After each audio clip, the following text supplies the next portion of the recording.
हाँ जी, good morning. तो आज हम करने वाले हैं set of and carry forward of losses chapter का रिवीजन। तो इस चैप्टर की पीडीएफ फाइल आपको मिल जाएगी मेरे टेलीग्राम चैनल पर, वहां से आप डाउनलोड कर लीजिए और टेलीग्राम चैनल का लिंक इसी वीडियो के डिस्क्रिप्शन में दे रखा है। चलिए स्टार्ट करते हैं इस चैप्टर का रिवीजन। तो एसएससी को कुछ लॉसेस सेट ऑफ करना, दूसरी इनकम से सेट ऑफ करना अलाउ है, और अगर सेट ऑफ नहीं हो पाए तो वो उन लॉसेस को नेक्स्ट ईयर में कैरी फॉरवर्ड भी कर सकता है। इस चैप्टर में हम 3 सीक्वेंशियल स्टेप्स पढ़ने वाले हैं, वो सीक्वेंस में ही अप्लाई करने पड़ेंगे। तो पहला स्टेप है सेक्शन 70, जिसको हम बोलते हैं इंटर सोर्स एडजस्टमेंट। अब सुनिए, सेम हेड के अंदर एक सोर्स से लॉस हुआ और उसी हेड के अंदर दूसरे सोर्स से प्रॉफिट हुआ, तो एक सोर्स का लॉस दूसरे सोर्स के प्रॉफिट से सेट ऑफ हो जाएगा, क्योंकि दोनों सोर्सेस सेम हेड में फॉल कर रहे हैं। जैसे एक बिजनेस में लॉस हुआ, दूसरे बिजनेस में प्रॉफिट हुआ, सेम हेड में ये फॉल कर रहे हैं, तो एक सोर्स का लॉस दूसरे सोर्स के प्रॉफिट से सेट ऑफ हो जाएगा इन जनरल। लेकिन एक्सेप्शन भी है इस सेक्शन के। स्पेकुलेशन लॉस सिर्फ स्पेकुलेशन प्रॉफिट से ही सेट ऑफ होगा, वो नॉर्मल बिजनेस इनकम से सेट ऑफ नहीं होगा। स्पेकुलेशन लॉस सिर्फ स्पेकुलेशन प्रॉफिट से ही सेट ऑफ होगा। फिर loss from the activity of owning and maintaining race horses, इसको हम शॉर्ट में बोलेंगे loss from OMRH. Loss from OMRH profit from OMRH से ही सेट ऑफ होगा। फिर long term capital loss long term capital gain से ही होगा। फिर इलीगल बिजनेस का लॉस इलीगल बिजनेस की इनकम से ही सेट ऑफ होगा, और किसी इनकम से सेट ऑफ नहीं होंगे ये लॉसेस। तो एक्सेप्शन हो गया। अब सेक्शन 71 समझते हैं, इंटर हेड एडजस्टमेंट। मतलब एक हेड में लॉस है, दूसरे हेड में प्रॉफिट है, क्या एक हेड का लॉस दूसरे हेड के प्रॉफिट से सेट ऑफ हो जाएगा? इन जनरल तो हो जाएगा। तो एक हेड का लॉस अदर हेड की इनकम से सेट ऑफ इन जनरल तो हो जाएगा, लेकिन इसके कुछ एक्सेप्शंस हैं। क्या? स्पेकुलेशन लॉस जो है ना, वो दूसरे हेड की इनकम से सेट ऑफ नहीं होगा। लॉस फ्रॉम ओएमआरएच वो भी दूसरे हेड की इनकम से सेट ऑफ नहीं होगा। फिर कैपिटल लॉस, चाहे शॉर्ट टर्म है चाहे लॉन्ग टर्म है, वो दूसरे हेड की इनकम से सेट ऑफ नहीं होगा। फिर पीजीबीपी हेड का लॉस, हमने पीजीबीपी हेड में पढ़ा था कि लॉस होता है हमको in the form of unabsorbed depreciation, UD, unabsorbed capital expenditure on research, UR, और unabsorbed capital expenditure on family planning, short में बोले यूएफपी, और ओबीएल और ओएसएल वगैरह। जो लॉस पीजीबीपी हेड में है, चाहे वो यूडी, यूआर, यूएफपी है या ओबीएल है या ओएसएल है, अदर स्पेकुलेटिव लॉस, वो लॉस सैलरी इनकम से सेट ऑफ नहीं होगा। पीजीबीपी हेड का लॉस सैलरी इनकम से सेट ऑफ करना अलाउ नहीं है। अब एक स्पेशल बात सुनना, सेक्शन 71 सबसेक्शन 3A, इस पे क्या देखा है? जब आपके हाउस प्रॉपर्टी एक्ट में लॉस है, आप इसको दूसरे सेम ईयर में ही दूसरे हेड की इनकम से सेट ऑफ कराओगे, तो मैक्सिमम हाउस प्रॉपर्टी एक्ट का लॉस 2 लाख जितना ही सेट ऑफ होगा। ठीक है, तो ये 2 लाख की लिमिट सिर्फ करंट ईयर सेट ऑफ पर है। ये 2 लाख की लिमिट सिर्फ करंट ईयर सेट ऑफ पर है। अगर आप कैरी फॉरवर्ड करना चाहते हो तो वो कैरी फॉरवर्ड क्या 2 लाख से ज्यादा कर सकते हो? कर सकते हैं। ये 2 लाख की लिमिट कैरी फॉरवर्ड करने पर नहीं है। ठीक है, फिर नेक्स्ट ईयर में कैरी फॉरवर्ड करके आ जाएंगे तो ये लॉस, हाउस प्रॉपर्टी एक्ट का लॉस ब्रॉड फॉरवर्ड नेचर का हो जाएगा, और ये ब्रॉड फॉरवर्ड नेचर का लॉस भी आप नेक्स्ट ईयर की इनकम से कितना भी सेट ऑफ करा सकते हो, उसमें भी 2 लाख की लिमिट नहीं लगेगी। मतलब अगर हाउस प्रॉपर्टी एक्ट का लॉस ब्रॉड फॉरवर्ड है तो उसमें भी 2 लाख की लिमिट नहीं लगेगी। ये 2 लाख की लिमिट सिर्फ करंट ईयर सेट ऑफ पर ही लगेगी। ठीक है, चलिए अब बात करते हैं हम नोट नंबर 1 की। हमको नॉर्मल लॉस हुआ है, क्या हम एबनॉर्मल इनकम से सेट ऑफ कर सकते हैं? तो एबनॉर्मल प्रॉफिट क्या है? जैसे स्पेकुलेटिव बिजनेस से इनकम, या प्रॉफिट हो गया ओएमआरएच से from the activity of owning and maintaining resources, या लॉन्ग टर्म कैपिटल गेन या शॉर्ट टर्म कैपिटल गेन हो गया, ये एबनॉर्मल प्रॉफिट है। क्या इससे हम कोई लॉस सेट ऑफ कर सकते हैं? नॉर्मल लॉस, हाँ। तो एबनॉर्मल प्रॉफिट आप नॉर्मल लॉस सेट ऑफ कराने के लिए यूज इन जनरल कर सकते हैं, लेकिन ध्यान रखना कैजुअल इनकम से आप कोई भी लॉस सेट ऑफ नहीं करा सकते, इवन वो लॉस कैजुअल लॉस ही क्यों ना हो। मतलब कैजुअल लॉस तक कैजुअल इनकम से सेट ऑफ नहीं होता है due to overriding section 58 subsection 4 में ऐसा दे रखा है कि कैजुअल इनकम से आप कुछ भी सेट ऑफ नहीं करा सकते। ठीक है, अब हम तीसरा स्टेप समझते हैं। देखो ये करंट ईयर पर लगते हैं। पहला स्टेप, करंट ईयर का लॉस एडजस्टमेंट हम सेम हेड के अंदर कर रहे हैं। फिर स्टेप 2, करंट ईयर का लॉस एडजस्टमेंट हम अदर हेड से कर रहे हैं। ठीक है, अब इसका मतलब स्टेप 1 और step 2 current year losses adjustment with current year income है। अगर ये करंट ईयर का लॉस करंट ईयर की अदर इनकम से सेट ऑफ नहीं हो पाए तो क्या करेंगे, हम उसको नेक्स्ट ईयर में कैरी फॉरवर्ड करेंगे। तो स्टेप 3, हम इन लॉसेस को कैरी फॉरवर्ड भी कर सकते हैं नेक्स्ट ईयर में। कब, अगर ये अनएब्सॉर्ब्ड रह जाए, मतलब करंट ईयर में इनका पूरा सेट ऑफ नहीं हुआ, लॉस बच गया, तो उसको हम बोलेंगे लॉस अनएब्सॉर्ब्ड रह गया, तो उसको हम नेक्स्ट ईयर में कैरी फॉरवर्ड कर लेंगे। ठीक है, तो कौन कौन से लॉसेस इनकम टैक्स एक्ट में नेक्स्ट ईयर में कैरी फॉरवर्ड करना अलाउड है, सुनिए। हाउस प्रॉपर्टी हेड का लॉस आप 8 साल तक कैरी फॉरवर्ड कर सकते हो। बिजनेस लॉस नॉर्मल वो 8 साल तक कैरी फॉरवर्ड कर सकते हो। स्पेकुलेशन लॉस 4 साल तक होगा कैरी फॉरवर्ड, और कैपिटल लॉस चाहे लॉन्ग टर्म है चाहे शॉर्ट टर्म है 8 साल तक कैरी फॉरवर्ड कर सकते हो। और loss from the activity of owning and maintaining resources, जिसको हम शॉर्ट में OMRH बोलेंगे, वो 4 साल तक कैरी फॉरवर्ड कर सकते हो। ठीक है, तो टाइम लिमिट हमने समझ ली, कौन से हेड का लॉस कितनी टाइम लिमिट तक नेक्स्ट ईयर में कैरी फॉरवर्ड हम कर पाएंगे। अब कुछ लॉसेस आप नेक्स्ट ईयर में कैरी फॉरवर्ड कर ही नहीं सकते। पहला है सैलरी हेड का loss, but sir salary head में तो कभी लॉस होता ही नहीं है, तो उसको नेक्स्ट ईयर में कैरी फॉरवर्ड करने की कभी नौबत आती नहीं है।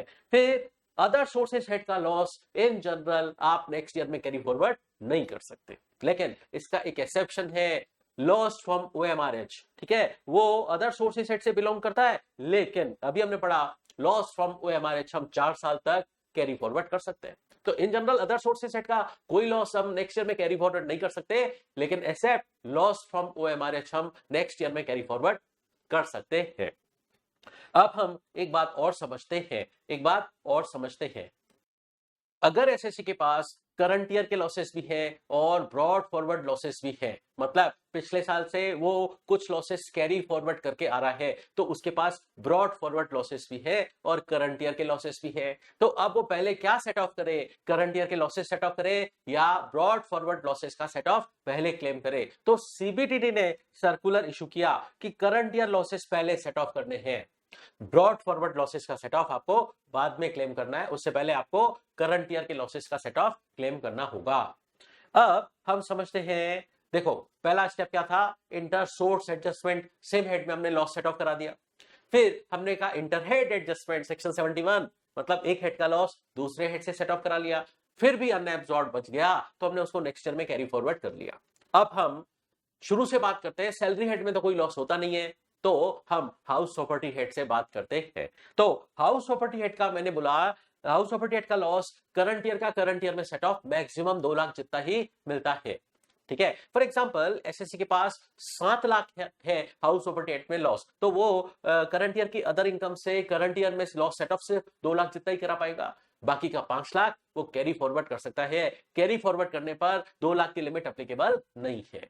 ठीक है, तो 2 लाख जितना ही करंट ईयर में वो हाउस प्रॉपर्टी एक्ट का लॉस सेट ऑफ करा सकता है करंट ईयर की किसी भी इनकम से। ठीक है, फिर अगर ये अनएब्सॉर्ब रह जाए तो इस हाउस प्रॉपर्टी एक्ट के लॉस को वो 8 साल तक कैरी फॉरवर्ड कर सकता है। फिर नेक्स्ट ईयर में ये लॉस आ गया तो ये ब्रॉड फॉरवर्ड कैटेगरी का कहलाएगा, और हाउस प्रॉपर्टी एक्ट का लॉस अगर ब्रॉड फॉरवर्ड कैटेगरी का है तो सिर्फ हाउस प्रॉपर्टी इनकम से ही सेट ऑफ होगा। तो अगर करंट ईयर में सेट ऑफ करा रहे हैं तो एनी इनकम से हो जाएगा, एक्सेप्ट कैजुअल इनकम। ठीक है, लेकिन अगर वो कैरी फॉरवर्ड करके नेक्स्ट ईयर में लेकर आगे हैं, मतलब नेक्स्ट ईयर के लिए वो brought forward house property head का लॉस है, तो सिर्फ वो हाउस प्रॉपर्टी हेड की इनकम से ही सेट ऑफ होगा। यह है सेक्शन 71B। अब बात करते हैं बिजनेस लॉस की, सेक्शन 72। देखो मैंने पीजीबीपी हेड में भी बताया था कि अगर ऐसे किसी को लॉस हो तो उसको लॉस के 2 टुकड़े कर देने हैं, एक तरफ है उसका अनएब्सॉर्ब्ड डेप्रिसिएशन, ठीक है, दूसरी तरफ है unabsorbed capital expenditure on research, और तीसरा unabsorbed capital expenditure on family planning. Short में हम इसको क्या बोलते हैं, इसको हम बोलते हैं यूडी, यूआर और यूएफपी। ठीक है, और उसके अलावा जो लॉस हुआ है वो अदर बिजनेस लॉस कहलाएगा। तो लॉस के हमको 2 टुकड़े करना है, एक साइड रखना है यूडी, यूआर, यूएफपी, और दूसरे साइड रखना है ओबीएल। ठीक है, तो लॉस के 2 टुकड़े हो गए। ये 2 टुकड़े हमने किए क्यों, देखिए यूडी, यूआर, यूएफपी को हम किसी भी इनकम से सेट ऑफ कर सकते हैं सिवाय सैलरी और कैजुअल इनकम के, और इस पर कोई टाइम लिमिट नहीं लगेगी। इस पर 8 साल की टाइम लिमिट भी नहीं लगेगी। यूडी, यूआर, यूएफपी को हम इन्फिनेटिव टाइम तक कैरी फॉरवर्ड कर सकते हैं, ठीक है, और किसी भी इनकम से सेट ऑफ कर सकते हैं सिवाय सैलरी और कैजुअल इनकम के। लेकिन ओबीएल, ओबीएल हम 8 साल तक ही कैरी फॉरवर्ड कर सकते हैं। आप सुनिए, करंट ईयर का ओबीएल है, हम किसी भी इनकम से सेट ऑफ कर सकते हैं, सैलरी इनकम से सेट ऑफ नहीं कर सकते, ठीक है, कैजुअल इनकम से सेट ऑफ नहीं कर सकते। अब अनएब्जॉर्ब बच गया, फिर भी रह गया, तो हम इसको कैरी फॉरवर्ड कर सकते हैं 8 साल तक।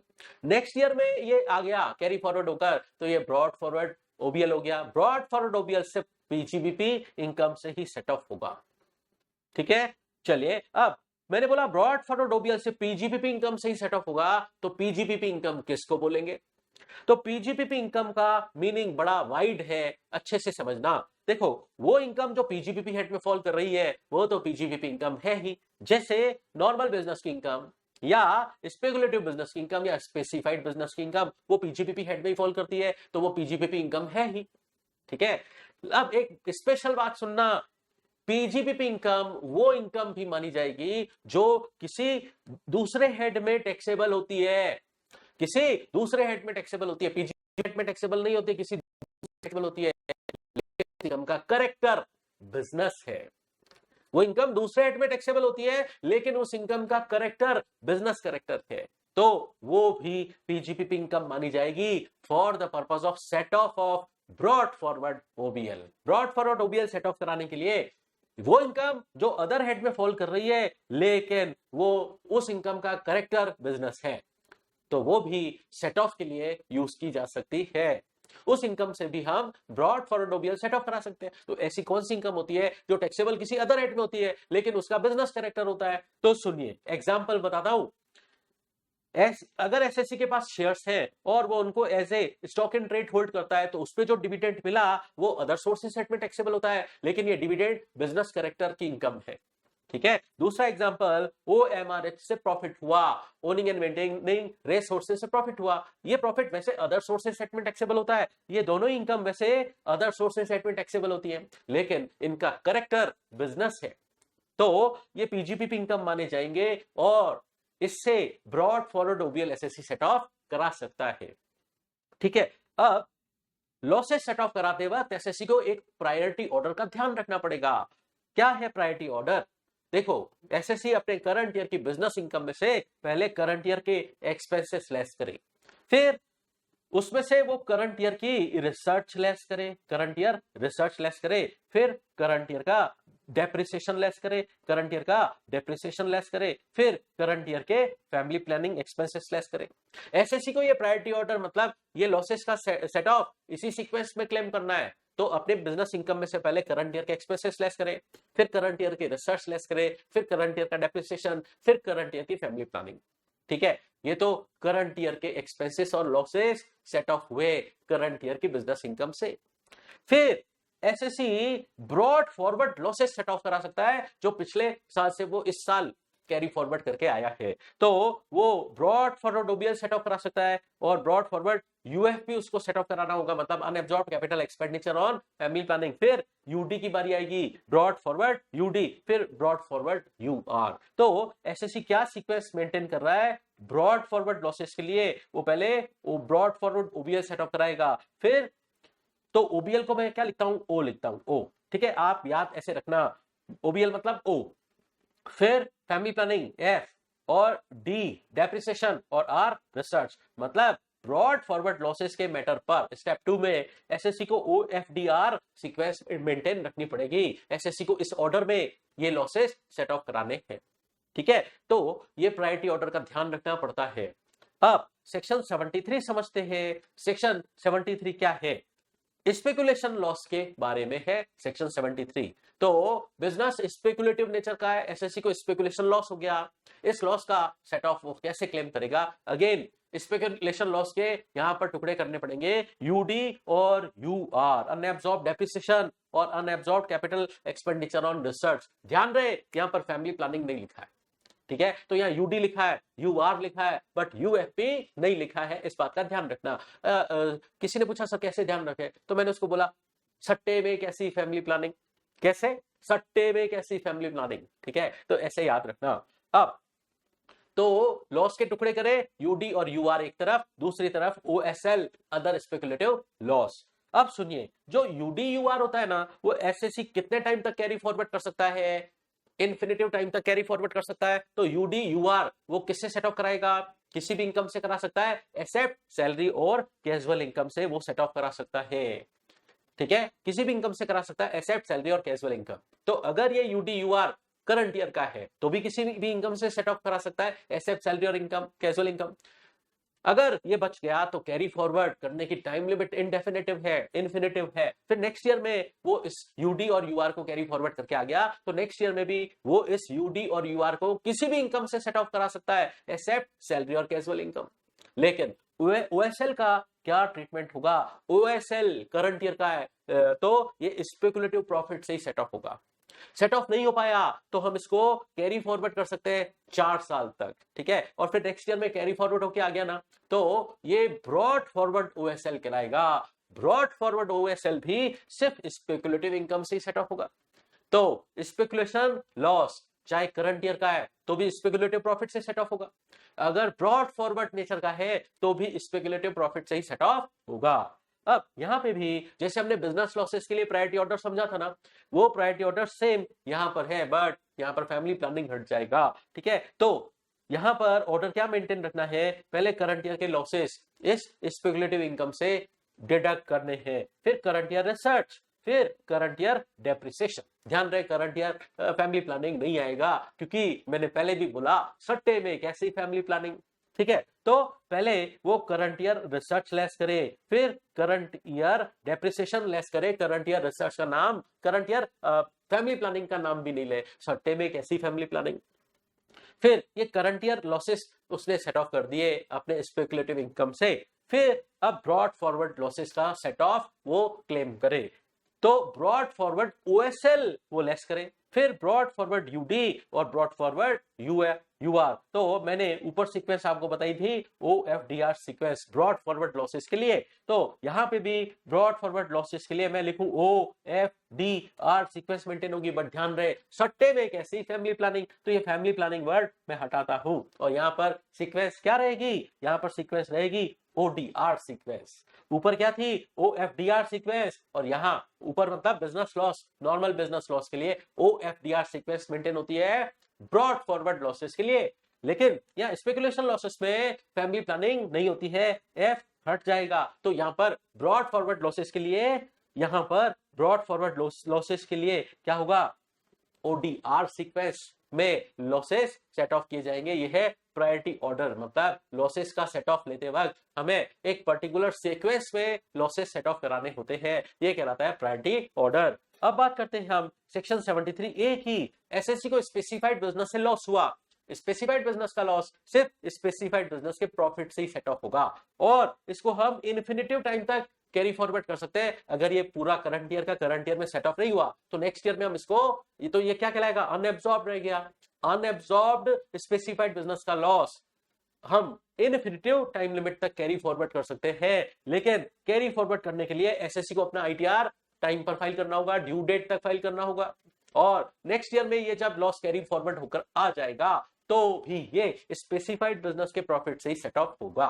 तो स्पेसिफाइड बिजनेस का लॉस है चाहे करंट ईयर का है तो भी स्पेसिफाइड बिजनेस के प्रॉफिट से सेट ऑफ होगा, और अगर ये ब्रॉड फॉरवर्ड कैटेगरी का है तो भी स्पेसिफाइड बिजनेस के प्रॉफिट से सेट ऑफ होगा। बट हाँ, ये इनफिनिटिव टाइम तक हम कैरी फॉरवर्ड कर सकते हैं और कैरी फॉरवर्ड करने के लिए उस ईयर का इनकम टैक्स का रिटर्न सेक्शन 139 सबसेक्शन 1 की ड्यू डेट तक फाइल होना चाहिए, तभी हम कैरी फॉरवर्ड कर पाएंगे स्पेसिफाइड बिजनेस का लॉस। अब बात करते हैं सेक्शन 74 की कैपिटल लॉस। देखो कैपिटल लॉस दो टाइप का होता है, शॉर्ट टर्म कैपिटल लॉस और लॉन्ग टर्म कैपिटल लॉस। तो अगर लॉस हुआ है कैपिटल गेन हेड में, हम कैसे सेट ऑफ करा सकते हैं, हम बात कर चुके हैं लॉन्ग टर्म कैपिटल लॉस सिर्फ लॉन्ग टर्म कैपिटल गेन से ही हो सकता है। Short term capital loss short term capital gain से भी हो सकता है और लॉन्ग टर्म कैपिटल गेन से भी हो सकता है, टैक्स प्लानिंग करनी होती है। तो सुनिए, कैपिटल लॉस हुआ वो किससे सेट ऑफ होगा, कैपिटल गेन से ही होगा, ठीक है। अगर फिर भी नहीं हो पाया तो हम उसको कैरी फॉरवर्ड कर सकते हैं। अगर अनएब्सॉर्ब रह गया, पूरा सेट ऑफ नहीं हो पाया, तो हम उसको कैरी फॉरवर्ड कर सकते हैं। कैरी फॉरवर्ड करने की टाइम लिमिट है 8 साल। फिर नेक्स्ट ईयर में जब ये कैरी फॉरवर्ड होके आएगा तो भी long term capital loss long term capital gain से ही होगा, और short term capital loss short term capital gain से भी हो सकता है, और लॉन्ग टर्म कैपिटल गेन से भी हो सकता है। यह सेक्शन 74। अब बात करते हैं सेक्शन 74 ए की, लॉस फ्रॉम OMRH। तो मतलब loss from the activity of owning and maintaining resources. अगर लॉस फ्रॉम OMRH है, वो प्रॉफिट फ्रॉम OMRH से ही सेट ऑफ होगा, करंट ईयर का है तो। अगर करंट ईयर में सेट ऑफ इसका पूरा नहीं मिल पाया तो हम इसको अनएब्सॉर्ब रह गया, ये कैरी फॉरवर्ड कर सकते हैं हम इसको। तो कैरी फॉरवर्ड करने की टाइम लिमिट है 4 साल। ठीक है, OSL के लिए भी हमने 4 साल पढ़ा था, OSL के लिए भी 4 साल होता है। ठीक है, और यहाँ OMRH का लॉस है, वो भी 4 साल तक हम कैरी फॉरवर्ड कर सकते हैं। ये करंट ईयर का है तो भी प्रॉफिट फ्रॉम OMRH से सेट ऑफ होगा। नेक्स्ट ईयर में कैरी फॉरवर्ड करके आ गया, क्योंकि इस साल सेट ऑफ नहीं मिला, तो नेक्स्ट ईयर में ये ब्रॉड फॉरवर्ड कैटेगरी का बन जाएगा। ब्रॉड फॉरवर्ड कैटेगरी का OMRH का लॉस भी प्रॉफिट फ्रॉम OMRH से ही सेट ऑफ होगा। ठीक है, अब हमने जितने भी लॉसेस पढ़े ना, उनका ये समरी चार्ट हम फटाफट पढ़ लेते हैं। देखो, पहले ये चार्ट पढ़ने से पहले हम आगे के सेक्शन कंप्लीट करके आते हैं। सेक्शन 80 है। सेक्शन 80 क्या बोलता है? कुछ लॉसेस आप नेक्स्ट ईयर में तभी कैरी फॉरवर्ड कर सकते हो जब आपने उस पर्टिकुलर ईयर का इनकम टैक्स का रिटर्न ड्यू डेट तक फाइल किया हो। तो ड्यू डेट आपको दे रखे सेक्शन 139 सबसेक्शन 1 और सबसेक्शन 3 में। तो लॉस का रिटर्न जो होता है ना, वो ड्यू डेट तक फाइल करते हैं, तभी वो लॉस हम नेक्स्ट ईयर में कैरी फॉरवर्ड कर सकते हैं। और ये स्पेसिफाइड बिजनेस का लॉस भी हम तभी कैरी फॉरवर्ड कर सकते हैं जब उस साल का इनकम टैक्स का रिटर्न ड्यू डेट तक फाइल हो। अब समझिए, इस सेक्शन 80 के एक्सेप्शन, मतलब हम लॉस का रिटर्न ड्यू डेट तक फाइल नहीं करें तो भी, लेट फाइल करें तो भी कुछ लॉसेस का कैरी फॉरवर्ड हमको मिल जाएगा। मतलब कुछ लॉसेस पर सेक्शन 80 एप्लीकेबल नहीं होगी। तो जैसे मैंने बोला UD UR UFP पर सेक्शन 80 एप्लीकेबल नहीं होती है, मतलब हम लॉस का रिटर्न लेट भी फाइल करें तब भी इनका कैरी फॉरवर्ड मिल जाएगा। फिर हाउस प्रॉपर्टी हेड का लॉस भी कैरी फॉरवर्ड करने के लिए रिटर्न टाइम पे फाइल करने की जरूरत नहीं है, तब भी कैरी फॉरवर्ड मिल जाएगा। फिर inter source adjustment, inter head adjustment, मतलब करंट ईयर के लॉसेस करंट ईयर की इनकम से ही सेट ऑफ करा रहे हैं, उस केस में भी इनकम टैक्स का रिटर्न भले ही लेट फाइल करें, हम सेट ऑफ करा पाएंगे। इंटर सोर्स एडजस्टमेंट और इंटर हेड एडजस्टमेंट हम करा पाएंगे। और जिन ईयर का ITR हमने ड्यू डेट तक फाइल कर दिया है, उस ईयर का लॉस भी हम सेट ऑफ करा पाएंगे। इस बात को ऐसे समझो, ध्यान से सुनना, ध्यान से सुनना। जिस साल का लॉस हम सेट ऑफ करा रहे हैं, उस साल का रिटर्न टाइम पे फाइल है, लेकिन जिस साल में सेट ऑफ करा रहे हैं, उस साल का रिटर्न टाइम पे फाइल नहीं हो रहा है, तब भी हम लॉस सेट ऑफ करा पाएंगे। क्यों? हम लॉस जिस ईयर का सेट ऑफ करा रहे हैं, जिस ईयर का सेट ऑफ करा रहे हैं, वो उस ईयर का रिटर्न तो टाइम पे फाइल था। जिस साल में सेट ऑफ करा रहे हैं, उस ईयर का भले ही रिटर्न लेट फाइल हो, चलेगा, हम सेट ऑफ करा पाएंगे वो लॉसेस। अब हम इसको कनेक्ट करते हैं इस टेबल से। तो हाउस प्रॉपर्टी एक्ट का लॉस फटाफट समझते हैं। सेक्शन होता है section 71B, house property act की इनकम से ही सेट होगा। अगर ब्रॉड फॉरवर्ड कैटेगरी का है तो 8 साल तक कैरी फॉरवर्ड कर सकते हैं, और इनकम टैक्स का रिटर्न ड्यू डेट तक फाइल होना जरूरी नहीं है, लेट फाइल होगा तब भी हम कैरी फॉरवर्ड कर सकते हैं। PGBP हेड के लॉसेस के मैंने बोला, एक तरफ क्या होगा मेरा UD UR UFP होगा, दूसरी तरफ OBL। UD पर सेक्शन लगता है सेक्शन 32(2), UR पर लगता है सेक्शन 35 सबसेक्शन 4, और UFP पर सेक्शन लगता है सेक्शन 36 सबसेक्शन 1 क्लॉज 9। और ये UD UR UFP चाहे करंट ईयर के चाहे ब्रॉड फॉरवर्ड कैटेगरी के किसी भी इनकम से सेट ऑफ हो सकते हैं, एक्सेप्ट सैलरी और कैजुअल इनकम, और ये इनफिनिटिव टाइम तक हम कैरी फॉरवर्ड कर सकते हैं। और इनको कैरी फॉरवर्ड करने के लिए इनकम टैक्स का रिटर्न ड्यू डेट तक फाइल करने की कोई जरूरत नहीं है, भले लेट फाइल करो तब भी हम ये लॉसेस कैरी फॉरवर्ड कर पाएंगे। अब OBL के लिए समझते हैं। OBL करंट ईयर का है तो किसी भी इनकम से सेट ऑफ हो जाएगा, एक्सेप्ट सैलरी और कैजुअल इनकम। लेकिन अगर OBL ब्रॉड फॉरवर्ड कैटेगरी का है तो PGBP इनकम से सेट ऑफ होगा सेक्शन 72, और OBL हम 8 साल तक कैरी फॉरवर्ड कर सकते हैं। बट हाँ, कैरी फॉरवर्ड करने के लिए इनकम टैक्स का रिटर्न ड्यू डेट तक फाइल होना मैंडेटरी है। फिर स्पेकुलेशन लॉस की बात करते हैं। स्पेकुलेशन लॉस में भी सेम बातें, UD UR, लेकिन मैंने बोला फैमिली प्लानिंग हट जाएगा, तो UD UR किससे सेट ऑफ कर सकते हैं? एनी इनकम से एक्सेप्ट सैलरी और कैजुअल इनकम, और ये इन्फिनिटिव टाइम तक हम कैरी फॉरवर्ड कर सकते हैं। और इनको कैरी फॉरवर्ड करने के लिए इनकम टैक्स का रिटर्न ड्यू डेट तक फाइल करने की कोई जरूरत नहीं है, मैंडेटरी नहीं है, लेट फाइल करेंगे तो भी चलेगा। ओएसएल सिर्फ स्पेकुलेटिव इनकम से ही सेट ऑफ होगा, 4 साल तक हम इसको कैरी फॉरवर्ड कर सकते हैं और कैरी फॉरवर्ड करने के लिए इनकम टैक्स का रिटर्न ड्यू डेट तक फाइल होना जरूरी है।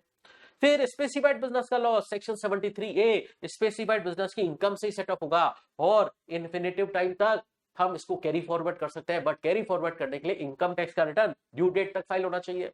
फिर बात करते हैं कैपिटल लॉस की। पहले शॉर्ट टर्म कैपिटल लॉस, ये शॉर्ट टर्म कैपिटल गेन से भी हो सकता है, लॉन्ग टर्म कैपिटल गेन से भी हो सकता है और हम इसको 8 साल तक कैरी फॉरवर्ड कर सकते हैं और कैरी फॉरवर्ड करने के लिए आईटीआर ड्यू डेट तक फाइल करना मैंडेटरी है। फिर लॉन्ग टर्म कैपिटल लॉस सिर्फ वो लॉन्ग टर्म कैपिटल गेन से ही होगा और 8 साल तक हम इस लॉन्ग टर्म कैपिटल लॉस को कैरी फॉरवर्ड कर सकते हैं और कैरी फॉरवर्ड करने के लिए इनकम टैक्स का रिटर्न ड्यू डेट तक फाइल करना मैंडेटरी है। फिर लॉस फ्रॉम ओएमआरएच, इस पे लगता है सेक्शन 74A, ये प्रॉफिट फ्रॉम ओएमआरएच से ही सेट ऑफ होगा और अगर अनअब्सॉर्ब रह जाए तो हम इसको 4 साल तक कैरी फॉरवर्ड कर सकते हैं, 4 साल तक कैरी फॉरवर्ड कर सकते हैं और कैरी फॉरवर्ड करने के लिए आईटीआर इनकम टैक्स का रिटर्न ड्यू डेट तक फाइल होना जरूरी है, मैंडेटरी है। अब कुछ छोटी छोटी बातें समझते हैं। देखिए, शेयर मार्केट या कमोडिटी मार्केट में एसएससी कुछ ट्रांजैक्शंस करता है, वो उन ट्रांजैक्शन पर उसको जो इनकम होगी वो कैपिटल गेन माना जाएगा या बिजनेस इनकम मानी जाएगी। तो हम डिस्कस कर रहे हैं वेरियस मार्केट ट्रांजैक्शन। जैसे शेयर मार्केट है, उसमें जो ट्रांजैक्शन विथ डिलीवरी हुए, तो अगर वो शेयर्स एसएससी हेल्ड कर रहा है कैपिटल एसेट के तौर पर, तो उस पर जो इनकम होगी, उन ट्रांजैक्शन पे जो इनकम होगी वो कैपिटल गेन कहलाएगा। लेकिन अगर उसने ये वो शेयर्स हेल्ड किए एज स्टॉक इन ट्रेड, तो ये जो ट्रांजैक्शन हुए विथ डिलीवरी, उस ट्रांजैक्शन पर जो इनकम होगी वो नॉर्मल बिजनेस इनकम कहलाएगी। ठीक है। फिर जो ट्रांजैक्शन विदाउट डिलीवरी सेटल हुए वो स्पेकुलेटिव इनकम कहलाएगा। मतलब अगर एसएससी इंट्राडे ट्रेडिंग करे जहां पर वो अपनी position same day square of कर ले, तो इंट्राडे ट्रेडिंग करना मतलब स्पेकुलेटिव इनकम। इसमें क्या होता है, एसएससी विदाउट डिलीवरी ट्रांजैक्शंस को सेटल कर लेता है।